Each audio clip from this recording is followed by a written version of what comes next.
ನಮಸ್ಕಾರ ರಿವ್ಯೂ ಚಾನೆಲ್ಗೆ ಸ್ವಾಗತ. ನಾನು ಸೌಖ್ಯ ಗಾಂವ್ಕರ್. ಹೊಸ ವರ್ಷಕ್ಕೆ ನರೇಂದ್ರ ಮೋದಿ ಭಾರತದ ಬ್ಲೂ ಪ್ರಿಂಟ್, ಭಾರತ ಯಾವ ರೀತಿ 2047ಕ್ಕೆ ಸಂಪೂರ್ಣ ಅಭಿವೃದ್ಧಿ ಹೊಂದಿರುವಂತಹ ರಾಷ್ಟ್ರ ಆಗಲಿದೆ ಮತ್ತು ಆ ನಿಟ್ಟಿನಲ್ಲಿ ಯಾವ್ಯಾವ ದಾರಿಯಲ್ಲಿ ನಾವು ಯಶಸ್ವಿಯಾಗಿ ಕ್ರಮಿಸಿದ್ದೀವಿ ಅನ್ನುವಂತಹ ಲಿಸ್ಟ್ ಅನ್ನ ಇಟ್ಟು ರಿಪೋರ್ಟ್ ಕಾರ್ಡ್ ಅನ್ನು ದೇಶದ ಜನರ ಮುಂದೆ ಇಟ್ಟಿದ್ದಾರೆ. ಒಂದು ಕಡೆ, ಮತ್ತೊಂದು ಕಡೆ ಮೋದಿ ನಿರ್ಮಲಾ ಸೀತಾರಾಮನ್ ಬಿಗ್ ಹಿಂಟ್ ಒಂದನ್ನು ಕೊಡ್ತಾ ಇದ್ದಾರೆ. ಸರ್ವ ತಯಾರಿಗಳು ಆಗಿವೆ, ಆದರೆ ರಾಜ್ಯ ಸರ್ಕಾರ ಒಪ್ಪಿಕೊಂಡಿದ್ದೇ ಹೌದಾದಲ್ಲಿ ದೇಶದಲ್ಲಿ ಅತಿದೊಡ್ಡ ಯಾರೂ ಊಹೆ ಮಾಡಿದಂಥ ಒಂದು ಬೆಳವಣಿಗೆ ಆಗಬಹುದು. ಪೆಟ್ರೋಲ್ ಡೀಸೆಲ್ ಇದು ಬಹುಶಃ ಜನ ಎಲ್ಲ ಹಿಡಿ ಶಾಪ ಹಾಕ್ಕೊಂಡಿದ್ರೆ ಸರ್ಕಾರಕ್ಕೆ ಇದಕ್ಕಿಂತ ದೊಡ್ಡ ವಿಚಾರ ಇರಲಿಕ್ಕಿಲ್ಲ. ಕೇಂದ್ರ ಸರ್ಕಾರ, ರಾಜ್ಯ ಸರ್ಕಾರ ಟ್ಯಾಕ್ಸ್ ಮೇಲೆ ಟ್ಯಾಕ್ಸ್ ಹಾಕಿ 30-35 ರೂಪಾಯಿ ಪೆಟ್ರೋಲು 100 ರೂಪಾಯಿಗೆ ಹೋಗಿ ನಿಂತಿದೆಯಲ್ಲ ಇವತ್ತು ಅನ್ನೋ ವಿಚಾರದಲ್ಲಿ ಹಿಡಿ ಶಾಪ ಹಾಕ್ಕೊಂಡಿದ್ದಾರಲ್ವ. ಆ 100 ರೂಪಾಯಿಗೆ ಹೋಗಿರೋ ಪೆಟ್ರೋಲ್ ಅರ್ಧಕ್ಕರ್ಧ ಕಡಿಮೆ ಆದರೆ ಏನಾಗಬಹುದು ಜನರ ಪರಿಸ್ಥಿತಿ ಬಹುಶಃ ನಂಬೋದಕ್ಕೂ ಕಷ್ಟ ಆಗುವಂಥ ಒಂದು ವಿಷಯ ಇದು. ಅರ್ಗಿಸ್ಕೊಳ್ಳೋಕೆ ಜನಕ್ಕೆ ಕಷ್ಟ ಆಗುವಂಥ ವಿಷಯ ಇದು. ಹಾಗಾದರೆ ಇದು ಸಾಧ್ಯನಾ? ಈ ನಿಟ್ಟಿನಲ್ಲಿ ಕೇಂದ್ರ ಸರ್ಕಾರ ಕೊಡ್ತಾ ಇರುವಂತಹ ಬಿಗ್ ಆಫರ್ ಏನು ರಾಜ್ಯ ಸರ್ಕಾರಗಳಿಗೆ? ಈ ನಿಟ್ಟಿನಲ್ಲಿ ಕೇಂದ್ರ ಸರ್ಕಾರ ಕೊಡ್ತಿರೋ ಆಫರ್ ಏನು? ಈ ನಿಟ್ಟಿನಲ್ಲಿ ರಾಜ್ಯ ಸರ್ಕಾರದ ಮುಂದಿಟ್ಟಿರುವಂತಹ ಆಪ್ಷನ್ ಏನು? ರಾಜ್ಯ ಸರ್ಕಾರಗಳು ಒಪ್ಪಿಕೊಳ್ತಾವ? ಸಿದ್ದರಾಮಯ್ಯನವರು ಕೇಂದ್ರದ ವಿರುದ್ಧ ಸೆಡ್ಡು ಹೊಡೆದು ಪ್ರತಿಭಟಿಸಿದ್ದ ಸಿದ್ದರಾಮಯ್ಯನವರು, ಮಮತಾ ಬ್ಯಾನರ್ಜಿ, ಬೇರೆ ಬೇರೆ ರಾಜ್ಯಗಳ ಮುಖ್ಯಮಂತ್ರಿಗಳು ಸರ್ಕಾರ ಒಪ್ಪಿಕೊಳ್ಳಲಿದೆಯಾ ಈ ಒಂದು ಆಯ್ಕೆಯನ್ನ?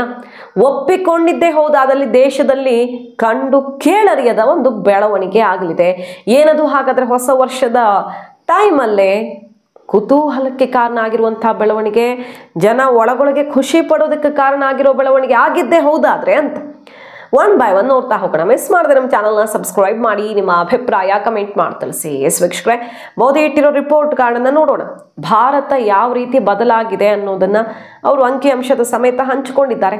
ಅದಕ್ಕಿಂತ ಮೊದಲು ನಿರ್ಮಲಾ ಸೀತಾರಾಮನ್ ಮತ್ತು ಹರ್ದೀಪ್ ಪುರಿ ಪೆಟ್ರೋಲಿಯಂ ಮಿನಿಸ್ಟರ್ ಕೊಟ್ಟಿರುವಂಥ ಸುಳಿವು ಏನದು? GST ಅಡಿ ಬರುತ್ತಾ ಪೆಟ್ರೋಲ್ ಮತ್ತು ಡೀಸೆಲ್?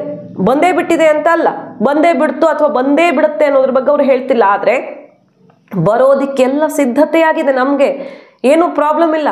GST ರೇಟ್ ಫಿಕ್ಸ್ ಮಾಡಿದ್ರಾಯ್ತು ಎಲ್ಲರ ಜೊತೆ ಚರ್ಚೆ ಮಾಡಿ. ಆದರೆ ಒಪ್ಪಿಕೊಳ್ಬೇಕು ರಾಜ್ಯ ಸರ್ಕಾರಗಳು. ರಾಜ್ಯ ಸರ್ಕಾರಗಳು ಒಪ್ಪಿಕೊಂಡ್ರೆ ಟ್ಯಾಕ್ಸ್ ರೇಟನ್ನು ಡಿಸೈಡ್ ಮಾಡಿ ಪೆಟ್ರೋಲ್ ಡೀಸೆಲನ್ನು GST ಅಡಿಯಲ್ಲಿ ತಂದು ಬಿಟ್ಟರೆ ಬಹಳ ದೊಡ್ಡ ಬೆಳವಣಿಗೆ ಆಗತ್ತೆ, ಕಂಡು ಕೇಳರಿಯದ ಬೆಳವಣಿಗೆ ಆಗತ್ತೆ. ಇದನ್ನೇ ಈಗ ನಿರ್ಮಲಾ ಸೀತಾರಾಮನ್ ಮತ್ತು ಹರ್ದೀಪ್ ಪುರಿ ಹೇಳ್ತಾ ಇರೋದು. ಕ್ರೂಡ್ ಆಯಿಲ್ ರೇಟ್ 80 ಕೆಳಗಡೆ 70, 72 ಆ ರೀತಿಯಲ್ಲಿದ್ದರೆ ಒಂದಷ್ಟು ಯೋಚನೆ ಮಾಡ್ಬೋದು, ಸ್ವಲ್ಪ ಇಳಿಕೆ ಆಗಬಹುದು ದರದಲ್ಲಿ. ಪೆಟ್ರೋಲ್ ಡೀಸೆಲ್ ಬೆಲೆಯಲ್ಲಿ ಒಂದು ಸ್ವಲ್ಪ ಇಳಿಕೆ ಕಾಣಬಹುದು. ಆದರೆ ಅದು ಏರಿಳಿತ ಇದ್ದಿದ್ದೆ 100ರ ಆಸುಪಾಸಿಗೆ ಹೋಗಿ ನಿಂತು ಬಿಟ್ಟಿದೆ. ಹೆಚ್ಚಂದ್ರೆ 1 ರೂಪಾಯಿ, 2 ರೂಪಾಯಿ, 4 ರೂಪಾಯಿ ತನಕ ಏರಿಳಿತ ಅಷ್ಟೇ. ದೊಡ್ಡ ಮಟ್ಟದಲ್ಲಿ ಜನರಿಗೆ ರಿಲೀಫ್ ಸಿಗಬೇಕಂದ್ರೆ GST ಅಡಿ ಬರೋದು ಒಂದೇ ಆಪ್ಷನ್ನು. ಆದ್ರದ್ದು ರಾಜ್ಯ ಸರ್ಕಾರಗಳಿಗೆ ಅರಗಿಸಿಕೊಳ್ಳಲಾರ್ದ ತುತ್ತಲ್ವಾ.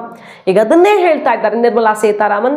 ರಾಜ್ಯ ಸರ್ಕಾರಗಳು ಒಪ್ಪು ಬಿಟ್ರೆ ಮಾತ್ರ, GST ಅಡಿ ಬಂದು ಬಿಟ್ರೆ ಇದು ಬಹಳ ದೊಡ್ಡ ಅನುಕೂಲ ಆಗುತ್ತೆ ಜನಕ್ಕೆ. ಆದ್ರೂ ಒಪ್ಪಬೇಕು, ಯಾಕಂದ್ರೆ ತೆರಿಗೆ ಅತಿ ದೊಡ್ಡ ಮೂಲ, ಚಿನ್ನದ ಮೊಟ್ಟೆ ಇಡೋ ಕೋಳಿ ರಾಜ್ಯಗಳಿಗಿದು.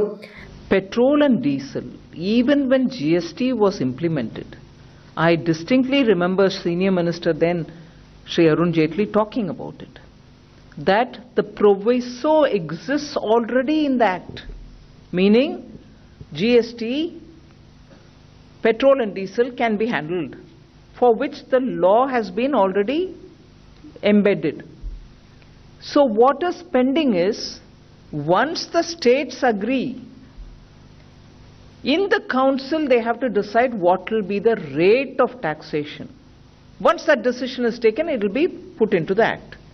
So the indication or the intent of this central government, even as the GST was implemented, was eventually sometime petrol and diesel can be brought into the GST.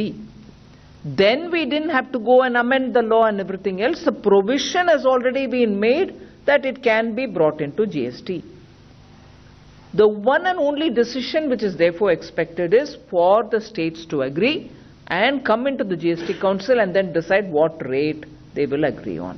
ಅಬಕಾರಿ ಇರಬಹುದು, ಪೆಟ್ರೋಲ್ ಡೀಸೆಲ್ ಇದನ್ನೆಲ್ಲ ಬಿಟ್ಟುಕೊಟ್ಟು ರಾಜ್ಯ ಸರ್ಕಾರಗಳು ಏನು ಮಾಡ್ತವೆ? ಹಾಗಾಗಿ ಅಷ್ಟು ಸಣ್ಣ ವಿಷಯ ಅಲ್ಲ ಇದು.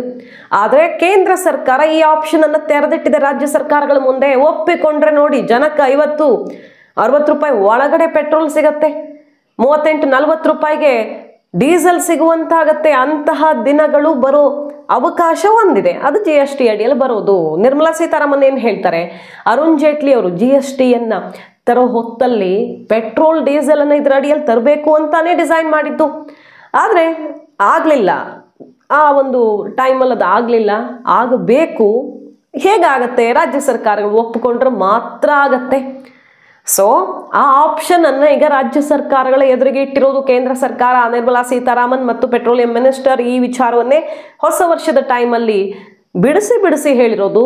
ನೋಡಿ, ಹಿಂಗಾಗತ್ತೆ GST ಅಡಿಯಲ್ಲಿ ಬಂದರೆ. ಕ್ರೂಡ್ ಆಯಿಲ್ ಪ್ರೈಸು ಹೆಚ್ಚು ಕಡಿಮೆ ಆಗೋದ್ರಿಂದಾಗಿ ಹೇಳೋಕ್ಕಾಗಲ್ಲ, 1 ರೂಪಾಯಿ 2 ರೂಪಾಯಿ ಇಳಿಕೆ, ಅದನ್ನು ಬಿಟ್ಟರೆ ಹೆಚ್ಚಿನ ನಿರೀಕ್ಷೆ ಮಾಡೋಕ್ಕಾಗಲ್ಲ ಅಂತ ಹರ್ದೀಪ್ ಪುರಿ ಅವರು ಹೇಳಿದ್ದು. ಮತ್ತು GST ಅಡಿಯಲ್ಲಿ ಪೆಟ್ರೋಲ್ ಬಂದೇ ಬಿಡುತ್ತೆ ಅನ್ನೋದನ್ನು ನಾವು ಅಂದ್ಕೊಳ್ಳೋಕ್ಕಾಗಲ್ಲ. ಇದು ರಾಜ್ಯ ಸರ್ಕಾರಗಳು ಒಪ್ಪಿದ್ರೆ ಮಾತ್ರ. ರಾಜ್ಯ ಸರ್ಕಾರಗಳು ಹೆಂಗೆ ಒಪ್ತವೆ? ಒಪ್ಪಿದ್ರೆ ಒಳ್ಳೇದು. ಬಹಳ ದಿನಗಳ ಚರ್ಚೆ ಇದೆ ಇದರ ಅಡಿಯಲ್ಲಿ ತರಬೇಕು ಅನ್ನೋದನ್ನು ಅವ್ರು ಪ್ರಸ್ತಾಪ ಮಾಡಿದ್ದಾರೆ. ನಿರ್ಮಲಾ ಸೀತಾರಾಮನ್ ಅವರು ಕೂಡ ಅದನ್ನೇ ಹೇಳ್ತಿದ್ದಾರೆ. ಕಾನೂನು ಎಲ್ಲ ರೆಡಿ ಇದೆ.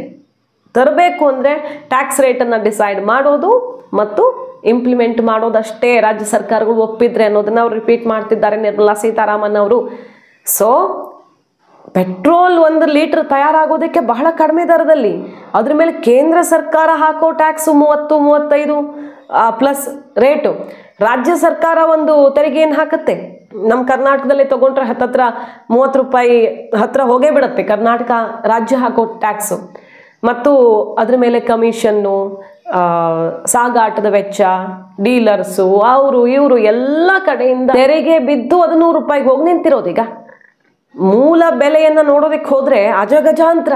30 ರೂಪಾಯಿ ಆಸುಪಾಸಲ್ಲಿರುವಂಥ ಪೆಟ್ರೋಲ್ಗೆ ಅಂದರೆ ತಯಾರಾಗೋದಕ್ಕೆ ಅಷ್ಟೇ ಬೆಲೆ 100 ರೂಪಾಯಿಗೆ ಬಂದು ನಿಲ್ಲುತ್ತೆ. ಯಾಕಂದರೆ ಟ್ಯಾಕ್ಸು ಕೇಂದ್ರ ಸರ್ಕಾರಕ್ಕೂ ಬೇಕು, ರಾಜ್ಯ ಸರ್ಕಾರಕ್ಕೂ ಬೇಕು. ಈಗ ಒಂದು ಟ್ಯಾಕ್ಸ್ ಸಿಸ್ಟಮನ್ನು ತಂದುಬಿಟ್ರೆ, GST ಅಡಿಯಲ್ಲಿ ತಂದುಬಿಟ್ರೆ ತಯಾರಾಗೋ ವೆಚ್ಚದ ಮೇಲೆ ಇಂತಿಷ್ಟು GST ಅಂತ ಆಗಿಬಿಡುತ್ತೆ. ಸೊ ಪೆಟ್ರೋಲ್ ಹತ್ತತ್ರ 50 ರೂಪಾಯಿ ಆಸ್ಪಾಸಲ್ಲಿ ಸಿಗಂಗಾಗತ್ತೆ, ಡೀಸೆಲ್ 40 ರೂಪಾಯಿ ಆಸ್ಪಾಸಲ್ಲಿ ಸಿಗಂಗಾಗತ್ತೆ. ಇದು ರಾಜ್ಯದ ಜನ, ಇಡೀ ದೇಶದ ಜನ ಕಣ್ಣರಳಿಸಿ ನೋಡ್ತಿರೋ ವಿಷಯ. ಹಿಂಗಾಗ್ಬಿಟ್ರೆ ನಮ್ಮ ಬದುಕು ದೊಡ್ಡ ಮಟ್ಟದಲ್ಲಿ ಭಾರವನ್ನು ಇಳಿಸ್ಕೊಳ್ಬಹುದು ನಾವು. ಪೆಟ್ರೋಲ್ ಡೀಸೆಲ್ ಬೆಲೆಯಿಂದ ಎಲ್ಲದರ ದರ ಹೆಚ್ಚಾಗಿದೆಯಲ್ವಾ ಇವತ್ತು. ಸಾಗಾಟದ ದರ, ಅದರ ಎಫೆಕ್ಟು ಪ್ರತಿಯೊಂದು ವಸ್ತುವಿನ ಮೇಲೂ ಆಗತ್ತೆ. ಅದರ ಭಾರವನ್ನು ನಾವು ಡೈರೆಕ್ಟಾಗಿ ಇಂಡೈರೆಕ್ಟಾಗಿ 2 ರೀತಿ ಹೊರ್ತಾ ಇದ್ದೀವಿ. ಹಾಗಾಗಿ ಇದಾಗ್ಬಿಟ್ರೆ ಅಂತ ಕಣ್ಣರಳಿಸಿ ನೋಡ್ತಿದ್ದಾರೆ ಕೇಂದ್ರ ಸರ್ಕಾರ. ರಾಜ್ಯಗಳ ಎದುರು ಈ ಒಂದು ಆಪ್ಷನ್ ಅನ್ನು ಬಿಟ್ಟಿರೋದು. ಸೊ ಸಿದ್ದರಾಮಯ್ಯನವರು ಒಪ್ಕೊಳ್ತಾರಾ, ಮಮತಾ ಬ್ಯಾನರ್ಜಿ ಅವರು ಒಪ್ಕೊಳ್ತಾರಾ, ಸ್ಟಾಲಿನ್ ಅವರು ಒಪ್ಕೊಳ್ತಾರಾ, ವಿವಿಧ ರಾಜ್ಯಗಳ ಮುಖ್ಯಮಂತ್ರಿಗಳು ಈ ನಿಟ್ಟಿನಲ್ಲಿ ಏನು ಯೋಚನೆ ಮಾಡ್ತಾರೆ ಕಾದು ನೋಡಬೇಕು. ಅಷ್ಟು ಸಲೀಸಂತೂ ಅಲ್ಲ. ನಾನು ಆರಂಭದಲ್ಲೇ ಹೇಳಿದ ಹಾಗೆ ರಿಪೀಟ್ ಮಾಡ್ತೀನಿ, ಇದು ರಾಜ್ಯದ ಬೊಕ್ಕಸಕ್ಕೆ ಚಿನ್ನದ ಮೊಟ್ಟೆ ಇಡೋ ಕೋಳಿ. ನೋಡಿ, ಇನ್ನು ನರೇಂದ್ರ ಮೋದಿ ಅವರು ಏನೇನು ಹೇಳಿದ್ದಾರೆ, ಭಾರತ ಯಾವ ರೀತಿ ಬದಲಾಗಿದೆ ಅನ್ನೋ ರಿಪೋರ್ಟ್ ಕಾರ್ಡ್ ಇಟ್ಟಿದ್ದಾರೆ. ಯೂನಿಫೈಡ್ ಪೇಮೆಂಟ್ ಇಂಟರ್ಫೇಸ್ ಅಂದರೆ UPI. ಭಾರತ ಈ ಕ್ಷೇತ್ರದಲ್ಲಿ ಬಹಳ ಉನ್ನತವಾದ ಪ್ರಗತಿ ಕಂಡಿದೆ. 2017ರಲ್ಲಿ 40 ಕೋಟಿ ರೂಪಾಯಿಗಳಿದ್ದ ಹಣ ವರ್ಗಾವಣೆ ಪ್ರಮಾಣ ಬರೀ 40 ಕೋಟಿ ಈ ಮೂಲಕ ವರ್ಗಾವಣೆ ಆಗ್ತಿತ್ತು. ಈಗ 2024ರ ಲೆಕ್ಕ ಕೊಟ್ಟಿದ್ದಾರೆ 1.7 ಶತಕೋಟಿ ರೂಪಾಯಿಗೆ ತಲುಪಿದೆ. ಪ್ರತಿನಿತ್ಯ 50 ಕೋಟಿ ವ್ಯವಹಾರ UPI ಮೂಲಕ ನಡೆಯುತ್ತೆ. ವಿದೇಶದ ಗಣ್ಯರು ಬಂದಾಗ ಇಲ್ಲಿ UPI ಮೂಲಕ ಪೇಮೆಂಟ್ ಆಗೋದನ್ನು ನೋಡಿ ಎಲ್ಲ ಕಡೆ ಸಣ್ಣ ಸಣ್ಣ ಗೂಡಂಗಡಿ, ರಸ್ತೆ ಬದಿ ಗಾಡಿ ಅಂಗಡಿಗಳಲ್ಲೂ ಫೋನ್ಪೇ. ಇದನ್ನು ನೋಡಿ ಕಣ್ಣರಳಿಸಿದ್ದುಂಟು. ನೋಡಿ, ಒಂದು ದಿನಕ್ಕೆ 50 ಕೋಟಿ ವ್ಯವಹಾರ UPI ಮೂಲಕ ನಡೆಯುತ್ತೆ ಅನ್ನೋ ಲೆಕ್ಕ ಕೊಟ್ಟಿದ್ದಾರೆ ಹೊಸ ವರ್ಷದ ಹೊಸ್ತಿಲಲ್ಲಿ ನರೇಂದ್ರ ಮೋದಿ ಅವರು. ಜನಧನ್ ಖಾತೆ, ಆಧಾರ್, ಮೊಬೈಲ್ ನಂಬರ್ ಇದೆಲ್ಲ ಸೇರಿ ಒಂದು ಲಿಂಕ್ ಆಗಿರುವಂತ ಸಿಸ್ಟಮ್ ಅನ್ನು ರೂಪಿಸಲಾಗಿದೆ. ಎಲ್ಲ ನೇರ ವರ್ಗಾವಣೆ ಮೂಲಕ ದೇಶದ ಎಲ್ಲ ಜನರನ್ನ ಸಿಸ್ಟಮ್ ಒಳಗಡೆ ತರಲಾಗಿದೆ. 40 ಲಕ್ಷ ಕೋಟಿ ರೂಪಾಯಿ ಹಣ ನೇರ ವರ್ಗಾವಣೆ ಮೂಲಕ ಜನರ ಖಾತೆಯನ್ನ ಸೇರ್ತಿದೆ ಅನ್ನೋ ನಂಬರ್ ಅನ್ನು ಕೊಟ್ಟಿದ್ದಾರೆ ಅವರು. ಪ್ರಧಾನ ಮಂತ್ರಿ ಜನಧನ್ ಯೋಜನೆ ಮೂಲಕ 50 ಕೋಟಿ ಜನರನ್ನ ಆರ್ಥಿಕ ವ್ಯವಸ್ಥೆಯ ಒಳಗೆ ತರಲಾಗಿದೆ. ಗ್ರಾಮೀಣ ಪ್ರದೇಶದಲ್ಲಿ 3.2 ಕೋಟಿ ಮನೆ ನಿರ್ಮಾಣ. ಈ ಪೈಕಿ 2.7 ಕೋಟಿ ಮನೆ ಫಲಾನುಭವಿಗಳಿಗೆ ಈಗಾಗಲೇ ಹಸ್ತಾಂತರಿಸಲ್ಪಟ್ಟಿದೆ. 70ರಷ್ಟು ಮಹಿಳೆಯರು ಯೋಜನೆಯ ಲಾಭ ಪಡ್ಕೊಂಡಿದ್ದಾರೆ. 10 ತಿಂಗಳಲ್ಲಿ 67% ಪ್ರಗತಿಯನ್ನ ಸಾಧಿಸಲಾಗಿದೆ. ಹಳ್ಳಿಗಳಲ್ಲಿ ಡಿಜಿಟಲ್ ಕ್ರಾಂತಿಯಾಗಿದೆ. 6 ಲಕ್ಷ ಹಳ್ಳಿಗಳು 4G ಸಂಪರ್ಕವನ್ನು ಹೊಂದಿದೆ. 2.41 ಲಕ್ಷ ಗ್ರಾಮ ಪಂಚಾಯತ್ಗಳಿಗೆ ಫೈಬರ್ ನೆಟ್ವರ್ಕ್ ಕಲ್ಪಿಸಲಾಗಿದೆ. ಇದು ಈ ಹೊತ್ತಿನ ಸಾಧನೆ. ಭಾರತ ಡಿಜಿಟಲಿ ಹೇಗೆ ಅಡ್ವಾನ್ಸ್ ಆಗಿದೆ, ಭಾರತದ ಇವತ್ತಿನ ಆರ್ಥಿಕ ಪ್ರಗತಿ ದರ ದಿನದಿಂದ ದಿನಕ್ಕೆ ಉತ್ತಮವಾಗೇ ಇದೆ. ಗ್ಲೋಬಲಿ ಟೆನ್ಷನ್ ಕಾಣ್ತಿರೋ ಹೊತ್ತಲ್ಲೂ ಕೂಡ ಇಲ್ಲಿ ಇನ್ಫ್ರಾಸ್ಟ್ರಕ್ಚರ್ ಮತ್ತು ಆಗ್ತಿರುವ ಅಭಿವೃದ್ಧಿಗಳೇ ಅದಕ್ಕೆ ಕಾರಣ ಅಂತ ಈಗಾಗಲೇ ಇಂಟರ್ನ್ಯಾಷನಲ್ ಸರ್ವೆ ಸಮೀಕ್ಷೆಗಳು ಇಟ್ಟಿರೋದನ್ನು ನೋಡಿದ್ದೀವಿ. ಈಗ ಮೋದಿ ಆ ನಂಬರ್ಸ್ ಅನ್ನ ಇಟ್ಟು ಭಾರತದಲ್ಲಿ ಅಭಿವೃದ್ಧಿಯ ಪಥದಲ್ಲಿ ನಾವು ಹೇಗೆ ಸಾಗ್ತಿದ್ದೀವಿ ಸರಿಯಾದ ದಾರಿಯಲ್ಲಿ 2047ರ ಆ ಕನಸನ್ನು ನನಸಾಗಿಸ್ಕೊಳ್ಳೋದಕ್ಕೆ ಅನ್ನೋ ನಂಬರ್ ಅನ್ನ ಇಟ್ಟಿದ್ದಾರೆ ಹೊಸ ವರ್ಷದ ಶುಭಾಶಯಗಳೊಂದಿಗೆ. ಮಾಹಿತಿ ನಿಮ್ಗೆ ಇಷ್ಟ ಆಗಿದ್ರೆ ಮಿಸ್ ಮಾಡಿದ್ರೆ ನಮ್ಮ ಚಾನಲ್ನ ಸಬ್ಸ್ಕ್ರೈಬ್ ಮಾಡಿ, ನಿಮ್ಮ ಅಭಿಪ್ರಾಯ ಕಮೆಂಟ್ ಮಾಡಿ ತಿಳಿಸಿ. Thank you.